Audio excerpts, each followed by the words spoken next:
aynu ka horeynaa dowlad goboleedka Puntland ayaa markii ugu horeysay ku dhawaaqday inay tahay dal madax banaan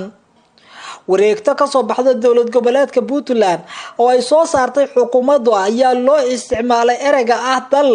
halka markii hore tan loo isticmaali jiray oo kaliya dowladda Puntland amarka ay soo saartay Puntland oo la xiriiray ka hortagga cudurka COVID-19 waxay Puntland sheegtay in guud ahaanba dalka deegaanada Puntland la sameeyo dadaalo lagu soconayo dhaqdhaqaaqyada loogana hortagayo cudurka coronavirus oo deegaanadeeda dhibaatooyin ku haya go'aan ka soo baxay kulan ay yeesheen guddiga ka hortagga cudurka coronavirus ayaa lagu yiri waxa ku dhawaaqaynaa in muddo bil ah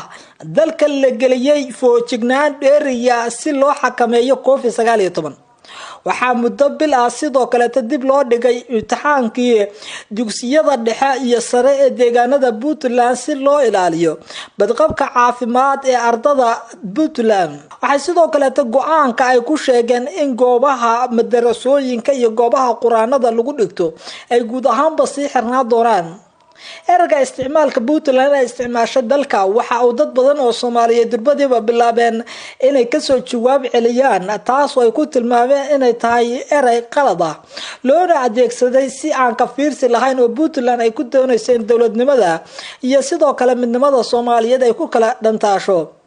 kolka horeeto Puntland ay adeegsan jirtay ereyga dowladda Puntland dad badan oo Soomaaliyeed waxay u arkayeen inay tahay qatar ku soo wajahan Soomaaliya maadaama adeegsiga ereygaas uu muujinayo in dowlad ay ka dhigan tahay dowladda Soomaaliya oo kale taas oo aan muujinayn in Puntland hoos tagto dowladda dhexe dadka qaarkood waxay sheegayeen in loo baahnaa in Puntland adeegsato dowlad goboleedka Puntland halka ay ka adeegsanayso dowladda Puntland taas oo ay la awoodsamayso dowladda dhexe ee Soomaaliya dhowr jeer horeeta aqoon-yahano Soomaaliyeed ayaa si weyn uga digay in la adeegsado erayada wax u dhibaya midnimada iyo sidoo kale xanaanka wadajirka shacabka Soomaaliyeed iyadoo Puntland ay noqonayso maamul goboleedkii ugu horeeyay ee ka jira gudaha Soomaaliya oo si official ah warqad uu ka soo saaray maamulkiisa xukuumaduna ay soo saartay ku sheegay in guud ahaanba dalka Puntland la qaadayo tilaabooyin muhiim ah taas oo muujinaysa in Puntland isku aqoonsan tahay dal Soomaaliya inteeda kale ka madax banaan